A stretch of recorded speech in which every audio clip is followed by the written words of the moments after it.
Welcome to Playing the Culture Game. In this series, we dive deeper into interesting people and culture topics with very interesting guests. And today I have a very interesting guest. I thought you were going to say with interesting people first, because, you know... You're a person, you're not a guest. No, the people before the topic, you know. I mean, you're a very interesting person. Is that the better way to do it? For me. And do you like being called... You probably don't like being called a guest either. In my own home? No, not really. No. Interesting person. Bridget Thakrar, who is lots of experience in lots of people and culture roles in lots of different industries of lots of different sizes. Now, head of people and operations at a fast growth AgTech startup. That's by day. By night, you're also co-founder of In the Game. Yeah. I didn't know which hoodie to wear, but I went for this one. That's good. Sensand, priority number one. I got you, Pete. That's good to know. Good to know I'm second place. So it's awesome to have you as a debutante on the show. Yeah, show. Yep. I'm going to make you follow the format like every other guest will. So no special treatment for you. What does that mean? That means we start off with a question, which I hopefully should know the answer to. I might not though. Which is, What's the question, Kennedy? What has been a personal highlight for you in the last couple of weeks? Oh, personal highlight. Did you just pluck that question out of thin air? No. Or is that what everyone gets asked? I don't. Okay. Yeah. A personal highlight for me. Oh, my coach, my Muay Thai coach and I started this podcast called The Female Fight Experience. Check it out on Instagram. Check it out on Spotify. And I think just seeing the numbers grow and grow and grow, and you know, you've always talked about and just make something that 100 people love. Don't try and make something for everybody. And it's like very specifically Muay Thai females in Australia, and like the fan mail that we've been getting last week has been. It feels like an achievement because it's like we've created something that's very kind of niche, but the people that are in that niche love it. So yeah, that's amazing. I bet it's so cool just having an idea, executing it, people flocking to it, and you're just seeing all the. Love that you're getting already. I would love to say that was me that came up with that quote, but it wasn't. It was Seth Godin that I read it from. Okay. So just I've got to make sure I attribute everything to like Viren said. So that is amazing to me. This Viren guy is so smart. I'm a combination of all these amazing people. 1% every day, and you get 37 times better every year. Radical candor, trademark. James Clear, Kim Scott, Seth Godin wrapped into one. I'm a great human being. No, it's not me. Do I need to start? Yeah. Like adding just attributions. Like I need to work on my attribution game. Yeah. Okay. I'll do that. I actually forgot one of the most important parts of what we're going to also be doing is while we talk, we're going to be playing a game. Yes. But we'll get onto that. Okay. So we have to multitask. That's right. Great. Multitask. Should be. You're good in at my that. advantage. It definitely should. Terrible multitasker. But so you built this podcast. You're starting to get love. I mean, what's the thing that's giving you a big kick? Because I imagine you built something with a purpose in mind. Yeah. So it was very much purpose led, which is really cool, knowing specifically what we want to achieve out of it. And it was all about the numbers of female fighters has declined since COVID, and we were trying to play a really small role in encouraging. So if you're in a gym, you might be one of the only one or two females in that gym. So it's hard to see like role models around you. It's hard to hear like some of the things that are uniquely female that you're going through, like getting your period through a fight camp or cutting weight when you have eating disorder issues. And so just like creating something that provides that sort of virtual community or lets people know that they're not the only one that's going through that. There's this other whole, might be small, but there's another whole community that are into that thing as well. And you can sort of share off. So yeah, it's really cool seeing just like the community building, and hopefully in a year or two we see the numbers increase because there's more people going, hey, there's other girls doing that, I can do that too. Yeah, amazing. And I imagine the stuff you're uncovering is also just useful for anyone that like runs a gym to go, hey, if I want to be more inclusive and run a better facility, actually these things that I probably never would have thought about. Yeah, like even, and it's interesting the parallels between business and running a good gym. You know, it's like having good role models, the head coaches or the owners that sort of talk to their senior fighters and say, when anyone new comes into the gym, you're to go and introduce yourself, you say hello. You're not just to congregate as the fighters in the back of the room, you're to disperse. Like they're really deliberate about the behavior of leaders and the impact that it has on the gym culture. And so it's really interesting just seeing the parallels between like a gym and corporate culture, corporate business. Yeah, amazing. And actually spelling out and calling out the deliberate behavior they want to see and the flow-on effect that has. Very cool. Yeah, so that's cool. No, I'm super proud of what you've done. I think it's amazing. I love watching the growth. Like I'm like on there going, oh, how's it going? And so I found this whole new page that has like the Spotify like stats, and I think this was my own hang up. I thought it would just be purely for females and it would be like 100% female viewership, and it's like 30, 35, 65. So there's like men out there, like probably like to your point, they're gym owners or they're male sparring partners, and they want to know like how can I be a good sparring partner to female fighters, and what are the things that they're thinking about that are probably not on my radar. It's just cool just seeing like some of those, my own myths being dispelled in the data. I think that's super cool, having that open mind going, where my perspective is going to be challenged, how is it going to be challenged. And I think, I'm pretty sure I'm ripping off Seth Godin again. Sorry, Seth, if you're listening. If you're listening, definitely is. 100% is. But I think when you do go like, hey, yeah, it's primarily for females that do Muay Thai, but just because that's what you've targeted doesn't mean other people won't be interested. And I think sometimes people get worried if I become too specific in my messaging or anything like that I'm going to discount people. Yeah. And it's funny, it doesn't always pan out. Yeah, we were worried about that. Yeah, but no, it's been fun. It's been really cool. Very cool. I can't wait to see that. I hope that smashes this. It's not a competition. I know it's not a competition, but we're both very competitive. Me overtly, you hidden. Yeah, I've got like closeted competitiveness. What we'll do next is we'll do a little palate cleansing game called Quinks. You know the game very well. I know Quinks. I love it. Made many a Quinks boxes at my time. Pack those little tokens up and counted them out. And you should know every single question that's in the deck. So nothing here should be a surprise. But I'm going to draw a combination, a purple card and a green card. And that's going to form a lovely question for you to answer. You can choose you can go, I don't like that question at all, and skip it. Or you can answer the question that comes up. My problem is always like the immediate panic that sinks in when I don't immediately think of something, because I'm very uncomfortable sitting in silence with the whole world watching me. So what I will do is I'll give you 10 seconds. You don't need to talk. And I might edit the 10 seconds out. I might keep it. Ooh. So you've got 10 seconds to think. So it's actually going to be 100 seconds. And he's going to I've never seen you think about 100. Oh, that's going to sound rude. I've never seen you think quiet for 100 seconds. I was going to say I've never seen you think for 100 seconds. So they're both bad. I'm not concerned. It's quite similar to what we just actually. Well, go on. What has been a recent highlight for you in the context of career, work, and professional development? There's a good spin there. Career, work, and professional development. So recent highlight for me. I think I've gone from working in like a statutory authority, government-y sort of environment where I'm always the youngest person in the room, and it's kind of established business, and I feel like every person that I'm near, I'm like learning from and off. And now I've moved to this tech startup where there's 30 of us all together. I'm definitely the oldest in the room almost always, like surrounded by 23-year-old brilliant engineers. And it's nice to be able to leverage the expertise that I've built in those previous more established roles. And it feels like I can add value, like a lot of value in my day-to-day. So even little things like one of our co-founders is looking at building his board portfolio. And so knowing about AICD and knowing about, where you can get a great board coach, and just being able to draw on, it feels like I'm in like the upside down. Because I've gone from being like one side to just, to be able to draw on that. And it feels like the payoff is great, just better to be like, do this, do that. This is what I know about this last job. And I love it. I love that you pulled a Stranger Things reference in. That's great. I was highly unexpected. That was unintentional. But it is amazing, I think, the amount of knowledge we accumulate and how it snowballs. And sometimes we take that for granted until we're put into like a novel environment where we have to draw all those things. So this must be pretty cool, pulling on all those things. I did this, I've done that now. And you sort of forget, because like my colleagues that I'm surrounded by are just so whip smart that you forget that some of them are like 23, they're in share houses. This is their first like actual like job out of university. Some of them haven't graduated yet, and so just I think you do underrate how much you learn by just osmosis and just having 15 years or however old I am now, that much years work experience.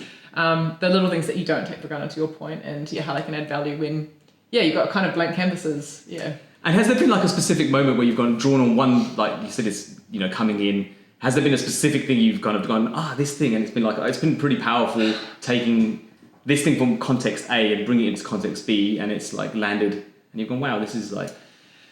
I don't know. I think especially in HR, we are not very good at leveraging data. And so even just I spent a lot of time in previous roles doing engagement, facilitating engagement discussions and things like that. And just the value in a short survey that would take you, say, 20 minutes to fill out, but then the richness of the data that you can draw and how you benchmark that, and then you target what's great about your culture and what's not so great.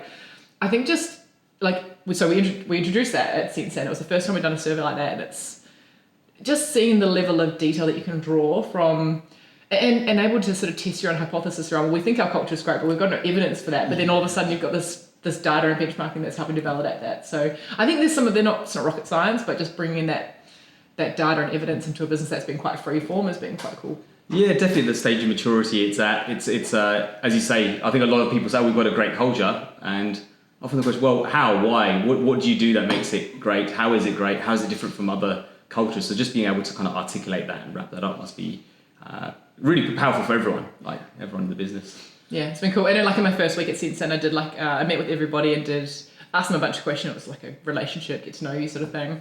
But one question I asked each of them was that employee net promoter score. Yeah. On a scale of 1 to 5 or 1 to 10, I can't remember now, but how likely would you be to recommend Sensand as a place to work? And when I saw the score, and then I researched what is good, what's bad, what's average, and it was in number terms twice as good as I thought it was going to be. It just blew I was like, okay, this is going to be. Can we swear on this podcast? Yeah, you can, I'm sure. Okay, I don't want to now actually. But I was like, this is objectively twice as good as I thought the culture was going to be. I want to know what swear word you're going to say now. Oh no. Oh. Learn that explicit rating. I'm going to earn it. Yeah. I think also because you've been there a relatively short amount of time, so great validation for because anytime anyone makes a decision to start a new role, you go in thinking, okay, I'm hoping I picked a culture that's really great. So just to see that early on for yourself would have been. Well, it's so true because we had a pretty robust interview process. So I met with two of the co-founders, Peter and Darby. We had good interviews, and then. Remember Christmas, I met Pete. We caught up for 4 hours over Christmas. I was like, "See ya, family!" On our Christmas holiday, I'm just going to catch up with my potential new boss, and we just walked for 4 hours, and so that was pretty good. I felt like I got to know Pete, and I think he got to know me pretty well. But you still are rolling the dice. It's such a small amount of time that you're trying to draw evidence out and go, "Okay, I saw this thing. I think that's good. That's a bit of a question mark," and you're just it's a roll of the dice, massive gamble, and then to actually get there and be to be as I was blown away by how good it was. Yeah. Amazing. Can't wait to unpack some of that later on in our chat. Good. So your topic, you picked a topic. Should we play? We're going to play in a second. Yeah, we're going to go. This is the part where we transition to the topic and the game. The topic you picked is strategy to action. So we're going to dive deep into that. Very curious to pick your brains about that. And we're going to do that whilst we play a game of Jenga. I think most people will have seen Jenga, either they've played it or seen it in a holiday house they've stayed at, or some variation of it. For anyone that has not, this is the first time you're coming across Jenga. It's a very simple game. You take blocks away from the tower, anywhere but the top row. You take them away and you move those blocks to the top. And you take turns doing that. And the winner of the game is the person that it's actually the loser of the game, isn't it? The loser of the game is the one that makes the tower fall over. Yes. And another person's default winner.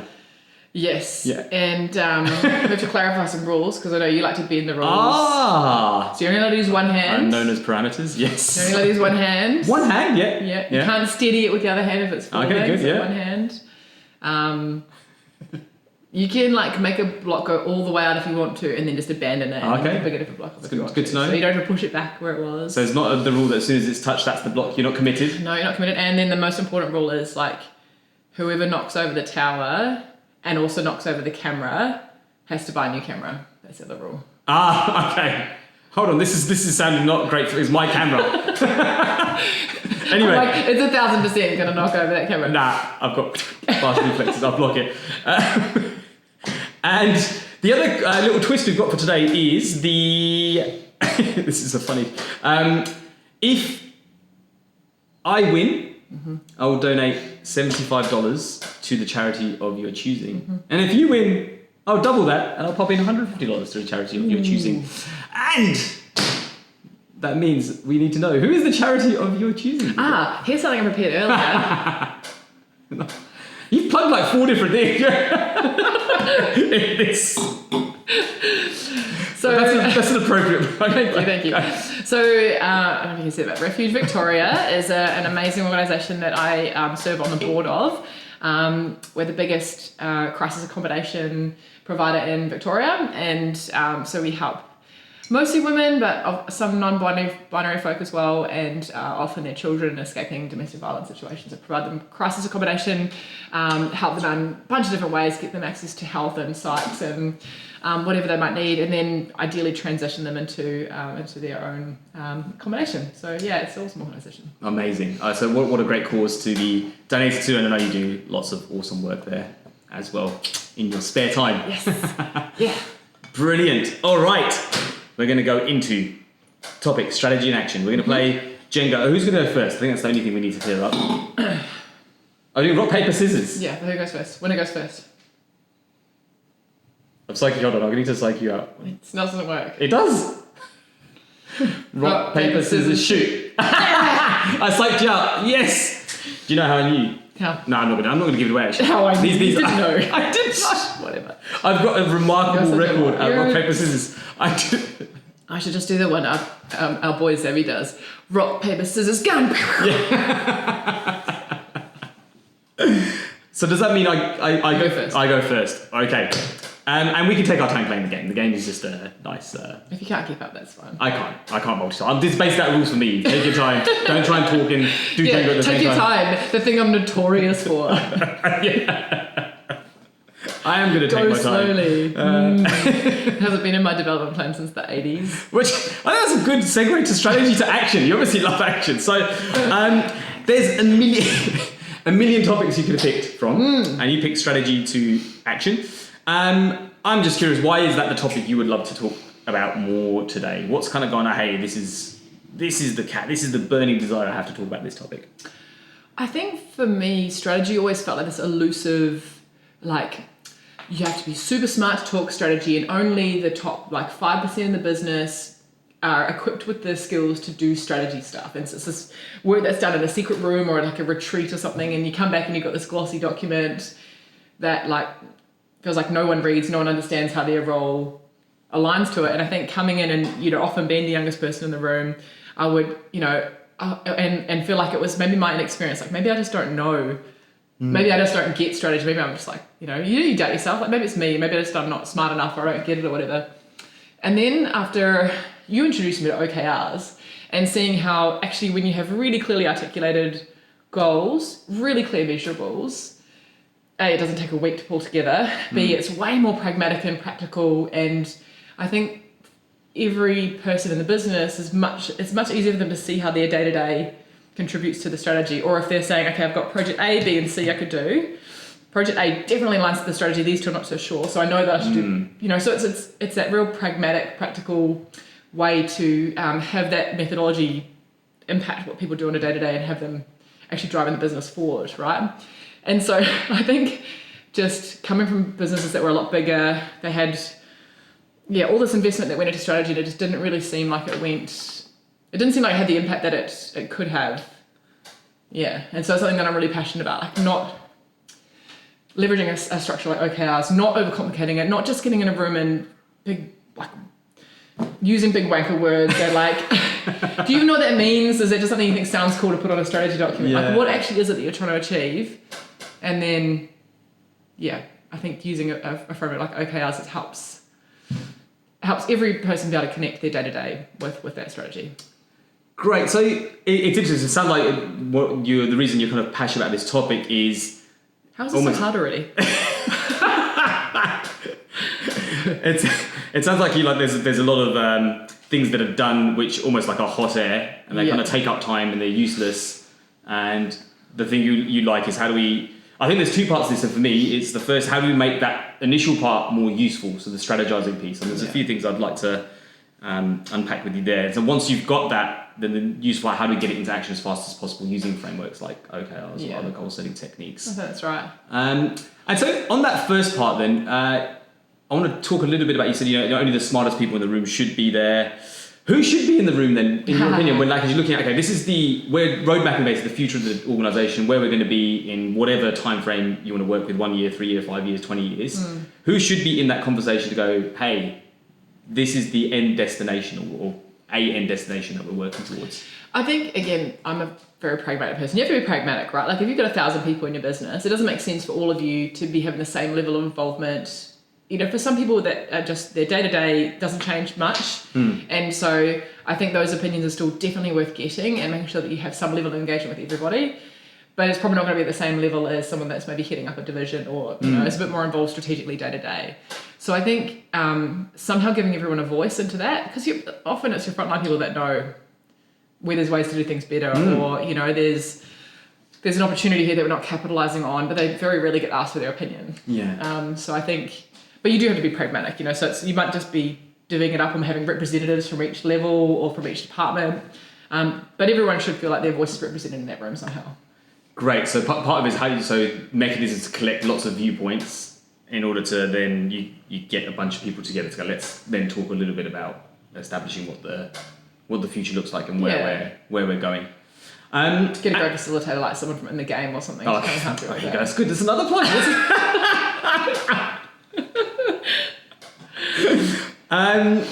So what have you, in your experience, what have been the days where you go, like, this has been really impactful? So this has been like this is more on the strategy side, and then we'll talk a little bit about the action side. But what have been some of the things that have been impactful to help shake up the way things are done, shake up the way you look at things to help shape that strategy?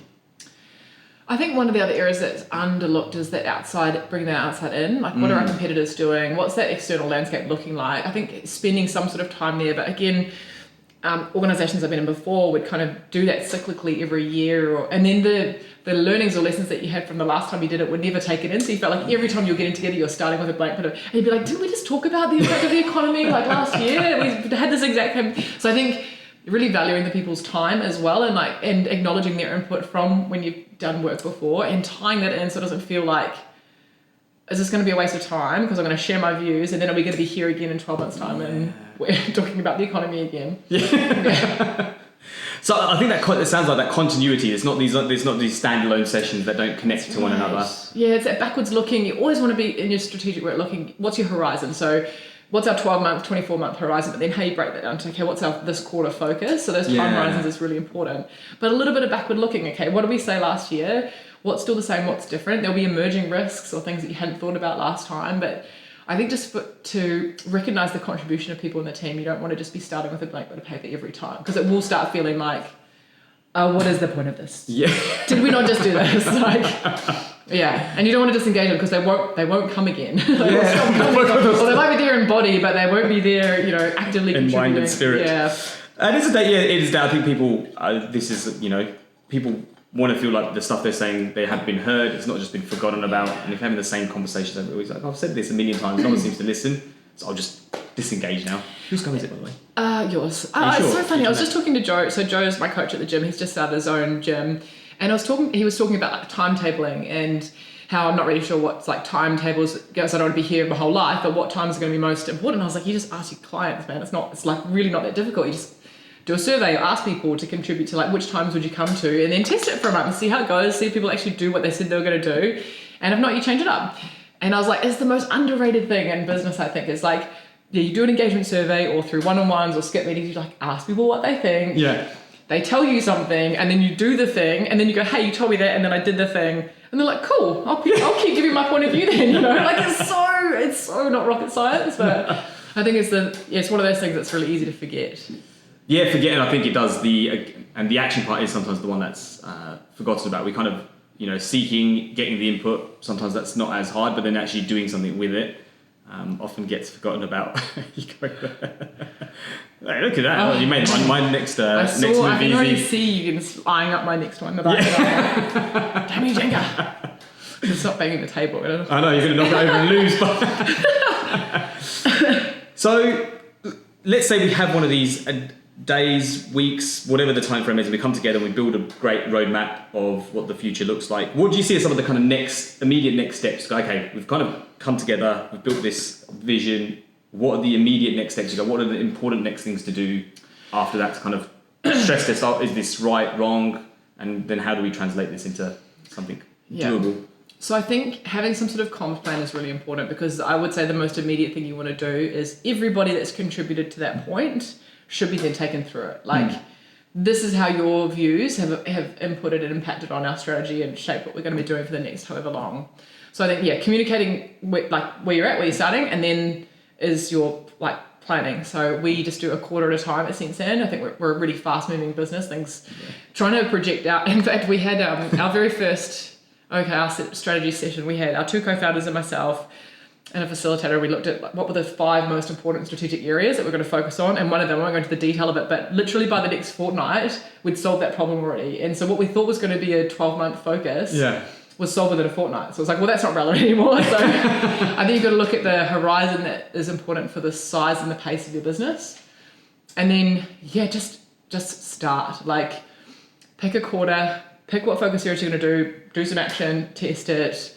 And I think the beauty of a framework like OKRs is they are so flexible that you can look and after a quarter, after a couple of weeks, like we did, that's not relevant anymore. We won't put our resources and time and effort into that area because it's not going to give us the most bang for our buck. Yeah.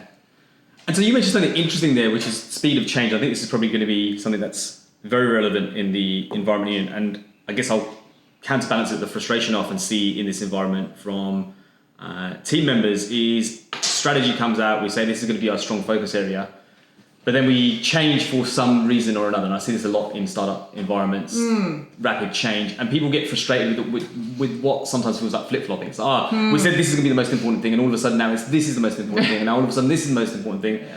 How do you kind of counteract sometimes the need to change strategy fairly quickly with then people feeling like they're getting whiplash from the amount of changes that are happening? And I think it is a real risk, especially post-COVID, as you'll go.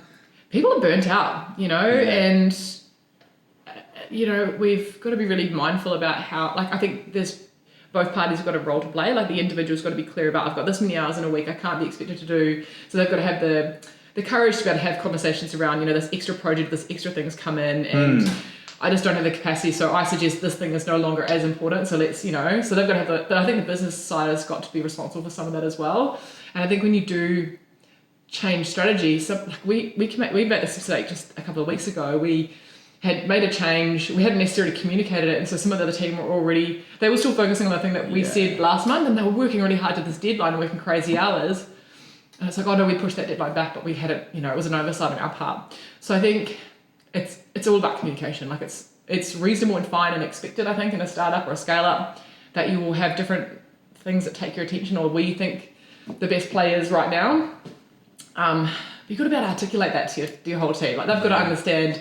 And I think most people get it and they're happy to go, okay, I'll drop everything else I was doing there and I'll focus then on project B. But if they don't know why or they don't know at all and they're still trying to do both. Yes. So I think it just all comes down to good communication. And we've just started, I know it's going to sound basic, but we've just started good one-on-ones in the team, and it's a really good opportunity then to be having those workload discussions, more frequent check-ins, because I think when we were smaller, you fall into that trap of we're small so we can just talk to everybody all the time, as opposed to having that dedicated time to, how are you going, how's your workload, how are you coping with things, and are we aligned on what those most strategically important things are. So I think one-on-ones are a great way to solve that as well. Yeah, definitely, and I think if it flowing through the business as well, it's everyone's getting that alignment and clarity on what are the most important things. So when things do change, I think you hit on a couple of great points. No one wants to be working on something that's not important, but then people don't want to be overworked working on which one is it? You told me this, you told me that, which one is it? And we want to be able to clear those things up as quick and as fast as we can. So we're getting the best use of our time and energy, which is limited in a high growth business. Yeah. So you talked a lot about OKRs, and I know you've implemented them a number of times now. And I know a lot of businesses try. So one of the things I see again is people try, it doesn't quite land, and then they stop. And I think, it's so, it's frustrating. It's you're on the right path. So what would you say is when you're at that point, you've tried it and it hasn't worked, what are some of the things you see to go, hey, focus on this, look at this, try some of these things out? It's almost what are your kind of hot tips from what you've seen with OKRs? Especially, I'm interested in the point where people have tried it, they feel like it hasn't worked. How do you kind of push through that? Yeah. And do you push through that? Yeah, it's such a good point. So this will probably really surprise you, V, but I'm actually an extremely impatient person. And And so when things take time, it really frustrates me. I'm like, what is happening? But OKRs, in my experience, they take about 18 months to 2 years to get right. Wow. To get into the rhythm of where it just feels natural, it just becomes part of the way you operate. So it does take persistence. So even with at Sensand, we did our first quarter with just the execs, so myself and the co-founders, and then we rolled it out to the whole team. It was so much better having the whole team on one of our offsite days, inputting in, brainstorming what are the different KRs, because they were way closer to the product than we were. So it was cool doing it that first time. But we got 6 weeks through the quarter and we were still finalising our KRs. Yeah. So you're halfway through a quarter that you're supposed to be doing the work and you're still finalising what's the actual measure that you're going to measure. So all of a sudden you've got half the time to do the thing. And so I think having the discipline to have those offsite days like 3 weeks before the quarter ends. So you're going in, you're starting the quarter. From day one, you've got everything managed. Everyone knows it's all been socialised. Everyone knows what those areas are. They know the measures. They know what they're doing, and you've got the full 3 months to capitalise on that work. Yeah. But every time, even with the knowledge that I've got, and Josh, who is our OKR coach, that's probably another good tip as well, having someone that's dedicated to just driving the process forward. Even with us knowing that was a risk and going into it, we still ended up 6 weeks behind. So I think it takes a little while to get into the rhythm. I think having just a really clear calendar of when you have those offsite days together, and then how long it should take you to get them finalised and locked in, just having that locked in. So it's one less thing to worry about, having someone like an OKR coach. But the other thing we found, especially at Southeast Water, was it means there's a lot of pressure on the person that's leading the OKR. So if you have, say, 4 strategic focus areas, which we're used to in our people and safety team, and you have like a lead for each of those 4, and then every time it was you're ready to do your monthly updates, or you're asking for how we're going, it was a lot of pressure on them. So there might be one focus area but 4 measures underneath it. So depending on the size of your team, you can actually have dedicated KR leads. Oh, yeah, okay. That's what we do. So we have like a separate person that's just responsible for one measure, and then it sort of shares the load a bit, so it's not just everything resting on a few people. Yeah. But it just takes ages to get in the swing of it. I know. Well, it's interesting. So you talk about a good time frame to get that rhythm going right. I love some of the practical suggestions there around. In particular, everyone has ownership of a piece of the pie. It's almost like if you can, if everyone's owning like a KR, they're owning something in the process. It's again, one of the things I do like about OKRs is the focus on collective. Whoa. That made me wet. We didn't even talk about what happens if you knock it over and we're halfway through the conversation. Probably have to restack it. It looks like it looks like I'm gonna. You're gonna. Stay there, little bricky. Sorry, I interrupted your flow with my bad Jenga play. No, it's good. So let's talk about then the KR piece, because again, I'm just thinking about where I see things fall short a little bit for one reason or another, and it often is sometimes high quality measures. We tend to default to the same types of things. Yeah. Or we tend to, the measure. I generally tend to see quality measures as something that's needs a bit of work. What have you seen in your experience? And then if you've seen similar, how do you kind of push the dial when it comes to thinking more broadly about measures and how you go about building good KRs?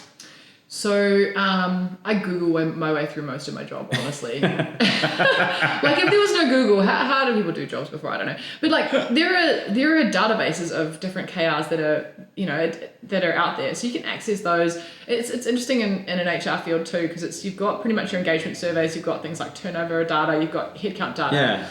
Yeah. But it's quite hard to get good measurable data in the people space. We're just pre-launch for our 2 platforms at Sensand, so we'll have them ready to go in the next sort of 3 to 6 months.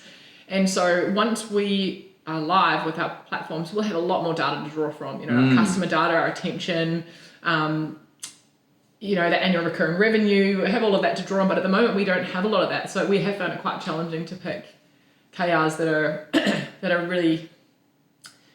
The ones that are really measurable aren't always the ones that are the most helpful to indicate, So, and, they say that good KRs, you should be able to look at the end of the quarter and it'd be black and white, yes or no, did we achieve this thing? And sometimes the tendency is to put in like project milestones or input milestones as opposed to like outcome.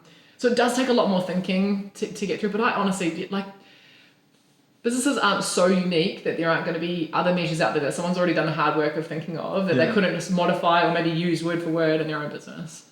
Great. So looking for inspiration from other places. I think really handy. I think it helps people think a little bit differently about how they can measure some of these things. What are your views then on, quite a few of the things you've mentioned there I'd consider to be kind of lag outcome, like retention, engagement. So the things that will take time to change.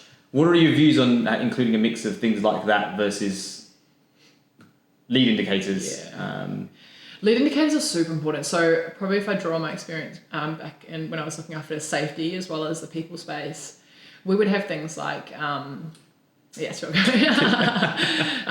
we would have things like how often are our leaders getting out on site and just doing safety observations and interactions? Because the more there was that leadership presence, if they were done well, then we would have fewer safety incidences down the track.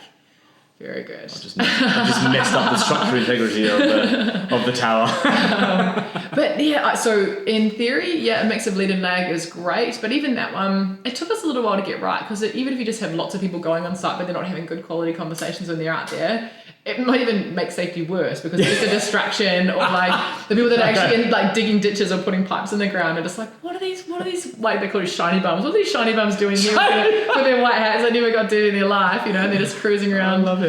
Yeah, so I think shiny bum. I'm a shiny bum. I'm a shiny bum. My dad would be so disappointed. So yeah, I think you've got to be. Where's the evidence for that? Yes. Or another one we had in the safety space was if we invested in proactive like resilience and mental well-being, and had really good offerings around being able to take leave if you needed to if you weren't well. We knew that if we invested that up front, we would have fewer work cover injuries and things at the tail end. But some of that stuff is not easy to... No. Like, you need like a proper like data nerd to be able to control for all the things they can control for, and then be able to say, well, if you do this up front, then it will have that impact down the back.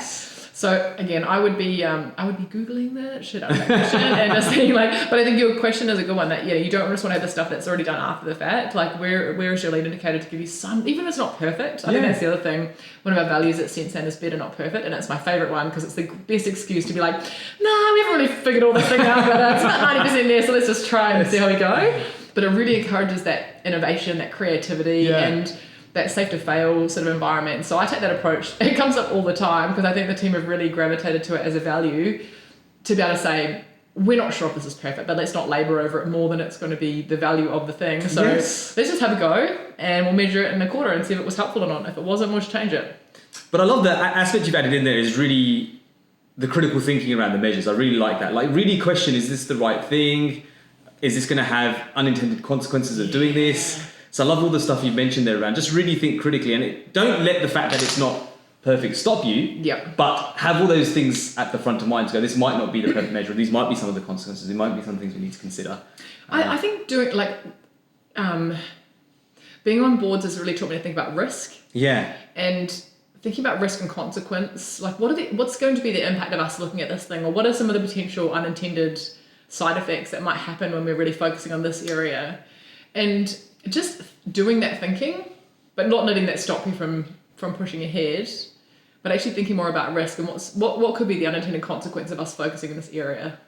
Is really helpful. I think you're looking at risk, unintended consequences. I think that again we're talking about speed of action, but what you're talking about a little bit is that's not at the expense of not thinking about some of these other things, which I think is really neat. So I mean, we talked a lot about then goal setting, OKRs as one of the mechanisms, strategies to action. Are there other things that you kind of go, these are other important, you talked about communication as well. Are there other things that are important when we're looking, especially fast growth, fast-paced business, things change, we build our strategy, we do the things, make sure that's right. What are some of the things that really help get things into action from your perspective? So I think one-on-ones, again, have been super helpful. So you've got that line of sight from your strategy at a high level, the quarterly focus, and then what people are actually doing on a day-to-day. So every opportunity to re-emphasize, hey, you did this, it relates to the strategy, that's really good because it helps us by blah, and sort of keep doing that. And conversely, like this thing you're focusing on, it's detracting from what you should be doing. These are the most... So I think those regular one-on-one, really good quality conversations are critical. Celebrating, like, we're not as good at this at Sensand. This is one of the things we've got on the focus for next quarter. Is like, how do you really celebrate when because the team will bust their ass trying to get to a milestone or meet a particular delivery date. And when you're hardwired, like a lot of my colleagues are, it's just like, you're not sitting there and relishing in your achievements. You're just on to the next thing, Never ever look back. They're they're so driven and have got the next idea or 10 and they're already moving on, so how do you really make time to celebrate and like it's that positive reinforcement of we said this is going to be important, we focused on it as a team, we achieved this great outcome, let's just sit in that bath for a little while and then sit in that bath. And like the nice clean bath with all the bubbles in it.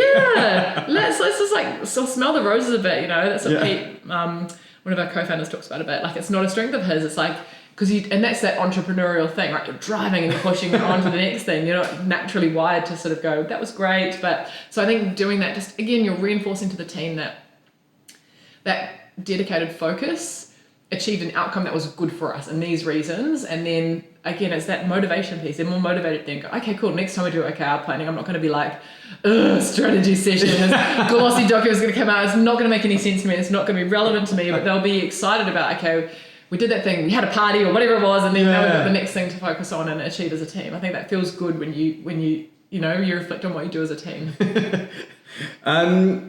Taking pause, reflecting, connecting back, talk about the things that have gone well, the wins. I think it's some great lessons there. Now you've joked a lot about the flashy document that this strategy sits in. What's the counterbalance to the flashy document? How do we kind of go, okay, maybe the flashy document's needed somewhere, sometime, but if it's not the flashy document, what is it? And what do you personally dislike? And I think I might be being a bit harsh because I think that I think I'm better suited to environments that don't have to say, there are sometimes requirements on business to pull together a corporate plan, to pull together certain documents, like especially in government, there would be requirements to meet certain expectations that you just had to pull together. And if you look at it critically, you'd be like, that was the same as the document we did last year, it's got a different date on it. But so I think it's business, whatever suits your business or whatever the requirements are of your business, I think you've got to take that into account as well. But I mean, we've got ours on a compliments page at the moment, so it's live, it's got people tagged to it, different people know who own it, you get updates then if the strategy changes, so it's just more of a living, breathing document. I mean, it gives us the flexibility to say, that KR wasn't right, let's just scrap that, or let's modify that. So it's not, the whole thing about a glossy for me is like, we in previous businesses, we'd literally send them off to the printers, so we've got these 80-page glossy documents. And then you've spent all that money on printing, you're not going to change it, are you? Like, literally, it is the opposite of a live document. No, we're not changing it. I don't care what anyone says. I don't care how bad it is or wrong. No, we're not changing it. We said we were going to do this for 3 years. Printed it. Going to do it, goddammit. Everyone's got a copy on their desk. That's it. So I think, but again, like I worked at a water company before, so, water and wastewater hasn't changed substantially in like the last 100 years.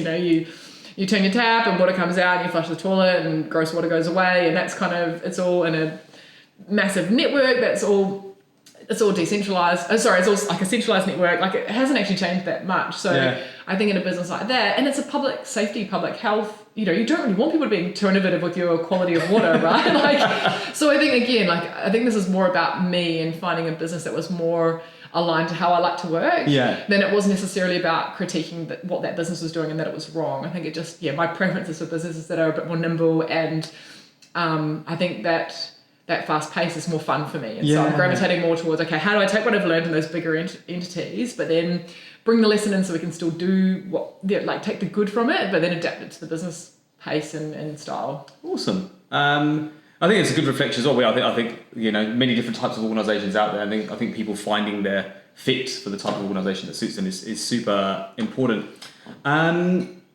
Now, one of the things you've talked about, is, and I just want a rule clarification actually, can I touch another one while I move on or not? No, so it's a purely only touch the one. Why would you do that? We'll give a bit of leverage. I actually don't know, to be honest. I don't know. I don't want you to win, so no.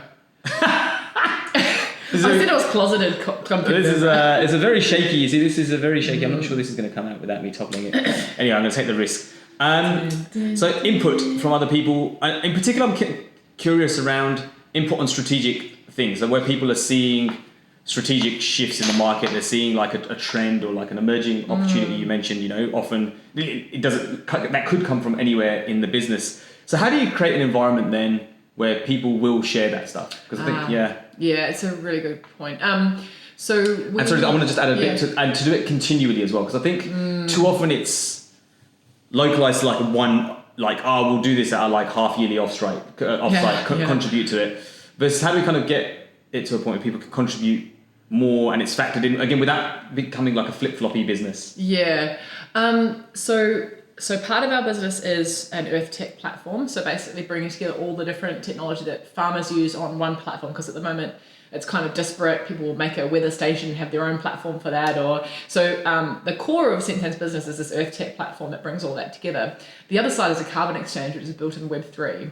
So it's going to have a crypto token. It's going to have, it is a financial product, so it engages with markets. It exchanges, I don't know how many different assets and different currencies and different token types, but super complex business, both of them are, and really emerging. So if we don't have our whole team constantly looking out for what's new in the crypto space, or what's the best technology to do, or even what are our competitors doing? That numpty from WeWork, Adam Newman's just doing something way inferior, and he's just been given a ton of money from VCs to do like an inferior product of something similar that we're doing, you know? Flip-flopping that guy is... Oh my God.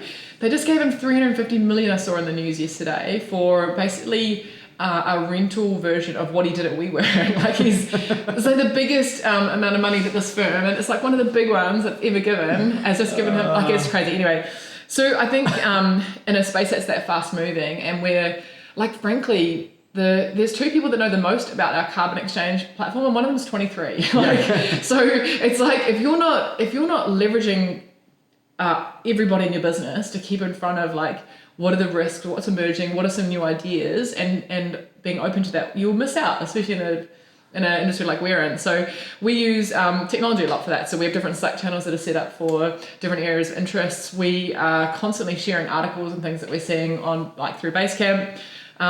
We were just looking at one yesterday. Robinhood's just been massively fined because they had really, really lax compliance. They didn't invest enough in like the capability or the numbers of people to make sure that their financial products were compliant. And so we've just started looking at our own compliance, and it's like, okay, well, here's some lessons of what not to do. Yeah. So you're constantly, I think, leveraging the teams. They're all interested in this stuff too, right? They're always we were at an event last night, a Web3 event, so they're passionate and interested in the space. I think you're missing such a big opportunity if you're not capitalizing on that and letting all that information come in as an input to your strategy. That's super cool. I love that point around it. If you again hiring the right people, bringing the right people, a lot of them will be passionate about your cause and what you're doing, and it makes it a lot easier to get that input because people will want to do it.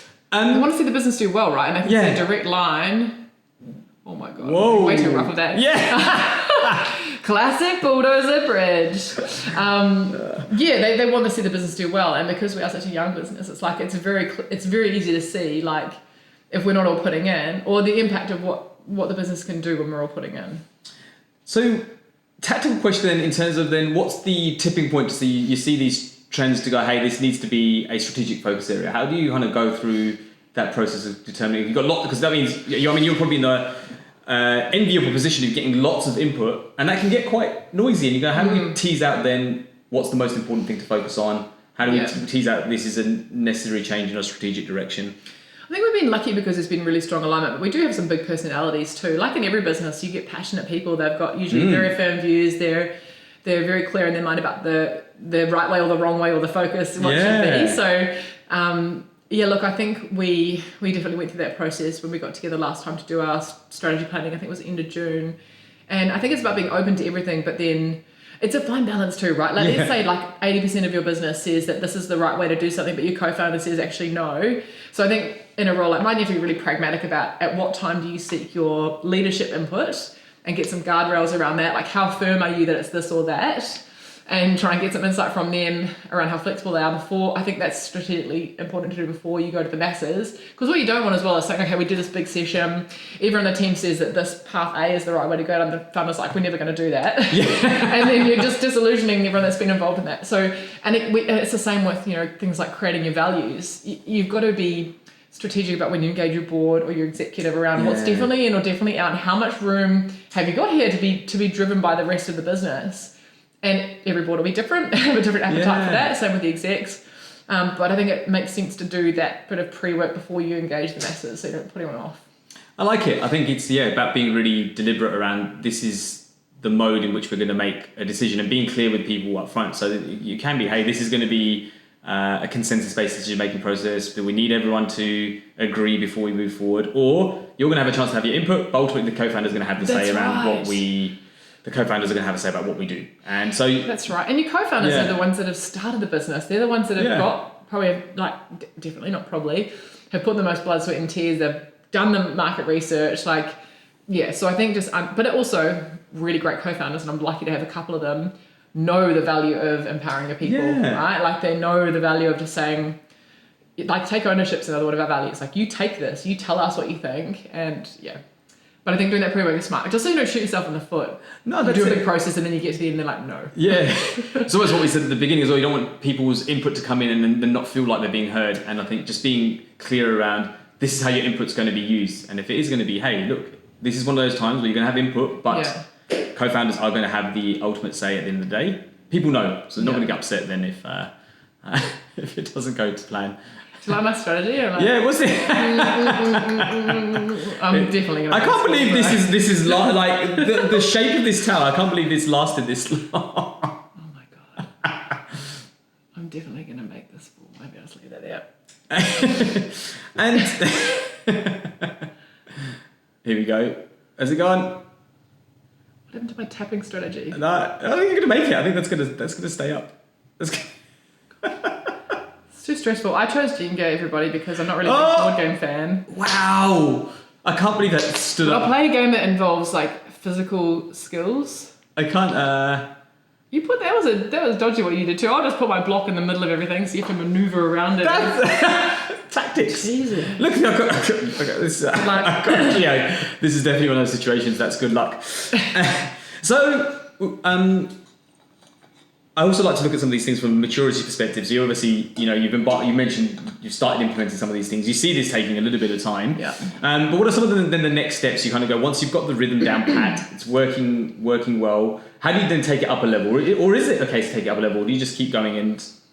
Yeah. I think when it becomes just the normal way you talk, and the normal way people think about there's a new area or there's a new way that you can measure something, we could pop that into an OKRs. So I don't think it's necessarily about leveling up, but it's like when it becomes just, you talk about it just like, this is the way we roll around here. This is just how we do this stuff.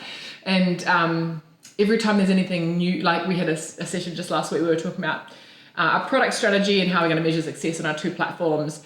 And my first question was, where are our OKRs in this? You know, like we shouldn't be creating anything new. And luckily the next slide was like, here's the OKRs, here they all tie in. It's like, okay, great. It's starting to be just like, people are thinking about not doing anything new unless it aligns with the strategy, or if it is some brand new area, how do we incorporate it into the strategy? And it's just like, I get up in the morning, I log on and log off. Like it's just part of the way you work then, I think. That's good. I like this as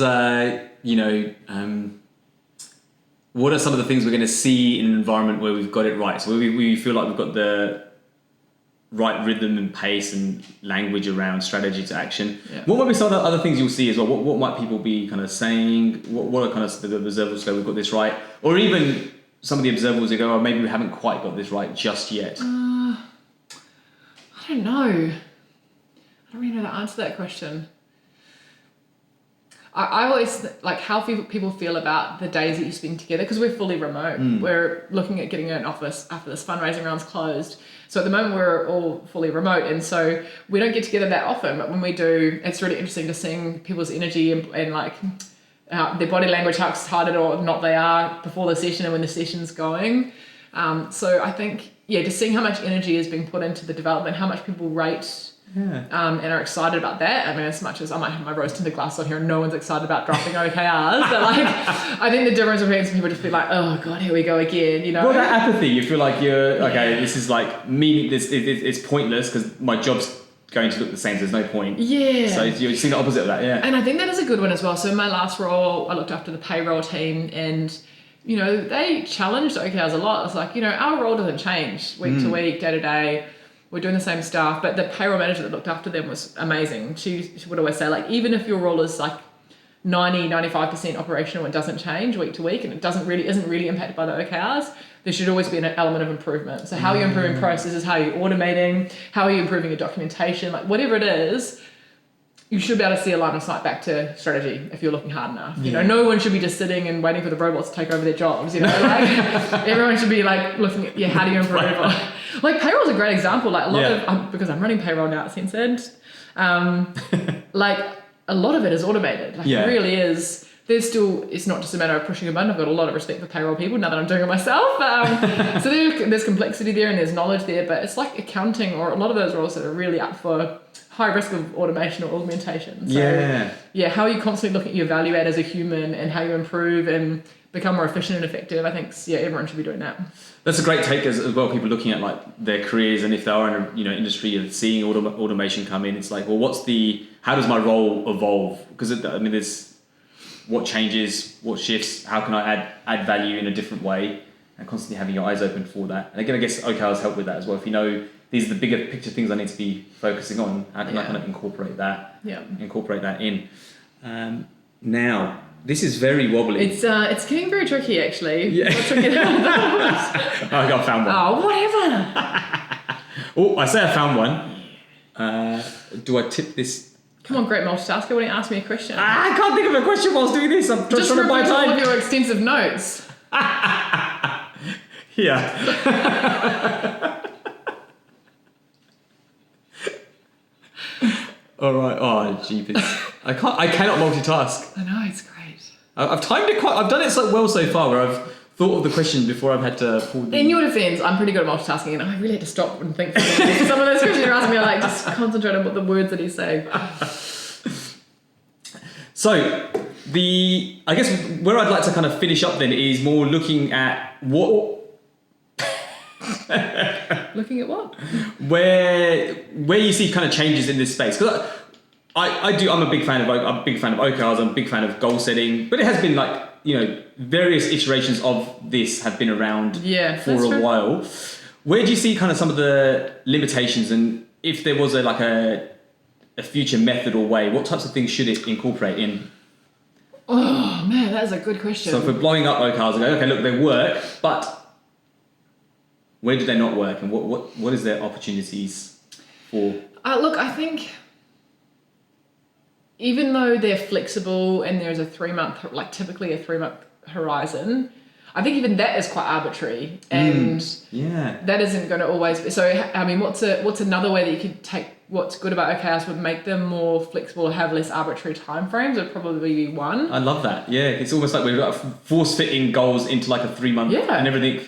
And that's not to say, because they reckon that you should have them as like 70 or something, 60-70% achievable. So you're not always making them. But if you do nail one in the quarter, it's not just like, you rest on your laurels and wait. There should be enough there, or you I'm all done for the quarter. Time for Netflix and Bill. I think that there is benefit to that structure because it helps you plan. But I think as the Sensand already is just so fast moving. Like, I described it to my old colleagues, it's kind of like trying to drink from a fire hose sometimes because there's just so much to do all the time and it's like, where do I start? And so things do move really quickly, and I think that applies in strategy as well. So, but I find it really hard to fault them because I'm a big fan. Yeah, but there's an opportunity there, like the quarterly cadence. Does it work in every environment? Does it work for every business? Does it, create a certain approach or type of thinking? Any other areas you kind of see from a future perspective, just things you'd like to see added on, or nuances that you think are important to capture in evolving the framework, coming up with a new framework, coming up with a new way of looking at this strategy to action conundrum? Especially, I think the environment you're in, things are changing incredibly quickly, technologies are changing really fast, competitors are changing, like everything's speeded up. So what else does it mean for how we approach this? Look, I don't really have an answer for that. I think it's the more you do them, the easier they become. And I don't think the framework is malleable, that it suits lots of different businesses. I think there's very few businesses that would look at OKRs and say, they don't work. They won't work for our business because we're whatever. Interesting. So I can't be Intel yet. I think they're probably smarter than me. I like yet. It's coming. And then I guess to wrap up the session today, bringing it back to yourself, what are some of the important, interesting things you're looking forward to working on? So looking at your own kind of, your own OKRs and things that you're working on, what are some of the things that are exciting you about what's on your radar at the minute? Well, I think, so part of my role is head of people and ops, and it's the first time I've had operations in my portfolio. And so it is just like lots of everything. And it's very much like that doesn't fit in any other bucket. Just put in ops and and so some things like so Mintly is the carbon trading platform. It's a financial trading product, so there's lots more regulation things that we have to do in terms of compliance, and so we're partnered with a platform called Vanta at the moment who's helping us just to make sure we've got all the right like software security in place, and we've got everything set up to be compliant with that bar that's quite high for a financial product. But I think it's hard to answer the question seriously when you're going to make this fall just in time, actually. Whatever. It's so unstable. Oh my God. Well, this is good because this podcast is nearly finished. Podcast. So I'm just really looking forward to, a lot of it's unknown. Yeah. So we know we want to be compliant in 3 months, and the path to get there is just lots of new stuff. So I'm like exploring all of that. So there's the ops side, which is quite new, and then there's my home, which is the people side, which is, looking at our culture. We've decided to build a feedback culture. That's the focus area for us this quarter. So we've got lots of great smart cookies in the business. A lot of them are new to business, like I mentioned, and so that giving and receiving feedback skill is quite new to a lot of them. And like even experienced people, I think we could all do with some, more work on how to like receive feedback and give it. So like such an important skill. And so, just seeing some of the basics of, okay, we picked this one area which is a bit lower in our engagement score. Let's do some targeted focus this quarter and see if we can see it come to life a bit more in the culture. Then we'll test again and see if it's worked. So, there's a mix between like the new stuff and my home. Yeah, I love it. There's such a theme throughout everything you've been talking about, which is of test and learn. We're going to try something out. We're going to give it a crack, see what happens, but then see how it impacts the numbers and like how it impacts the measures, and we go back. Because I'm not a perfectionist. It's a very we actually had a massive debate about that better not perfect value, and could it be better over perfect? Because saying better not perfect, does that mean we're just putting out substandard stuff? And we had this massive debate about like saying better over perfect means that perfect exists. Yes. Like that's an option that you could strive for, and then who decides what's perfect, And so we really held firm on no, it's better not perfect, because it's just we're not perfectionists. That's not the way we're gonna labouring over something to get it perfect is not going to be the way that's going to help us get ahead. So, I like to say it sounds like that resonates a lot with you and the business. And then looking ahead in terms of personal goals front, what are you kind of looking forward to personally? I just knocked out two. Personally, I like how we sped up. We're just like I know. You're going to take my one. Well, I don't think that's a great one to take. I'm looking forward to the podcast growing and growing. I'm looking forward to not needing you so much for technical support because I'm almost redundant there. So it's been that's been something else that's been quite cool, like going into an area that I know nothing about, like how to edit a podcast, how to publish it, what is important, what do people want to see when you're promoting a podcast, like this whole big new learning curve. I cannot believe. Oh my God. It's not on yet. I can't believe you just did that. You're so annoying. I'm just too impatient too by this stage. You're trying to knock it over. Did you? I love how you do want to knock it over, but you're not, because you don't want to lose on camera. I don't want to lose. Yeah, damn you. I want to get that money for Refuge Vic. You've got a higher purpose. Ask me a question. So when you talk about your podcast. So, that's what I'm looking forward to. Yeah. Okay.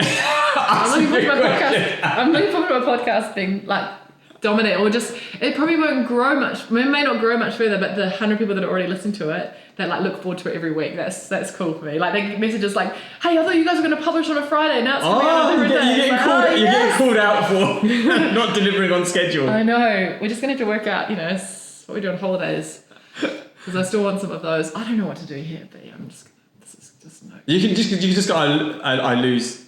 No, I lose. What? That is unbelievable. Right. Whatever. I've been keeping that one up my sleeve for a little while. I've been keeping that one up my sleeve for a little while. Okay. We're going to ask you a question instead of watching you play Jenga. Have you run out of questions because you haven't prepped enough for this one? I'm out of questions. Are we down into? We're gonna get into like, is it basketball territory where we just try and distract each other while we're playing just to force this. What is that? Right. I almost want to concede just because I don't want to Because you ran out of questions? Yeah, because I've run out of questions. I want to concede, but then I don't want to knock the tower over. I'd rather verbally concede. Verbally concede. Knock it over with your words. You suck, Jenga. Who picked Jenga? What a great game. There's no natural end to this. Yeah, can't just call it. That was actually not intense. There you go. That seems like a fitting end to the podcast series. Thanks so much for coming on. Loved hearing all your insights. Thanks for inviting me to this dwelling, which is also my home. My special guests. Thanks so much. Awesome having you all listen. I'm hoping that was entertaining for you. Love to hear any feedback that you have, and look forward to seeing you on the next episode. Ta-ra for now. Ta-ra. Ciao.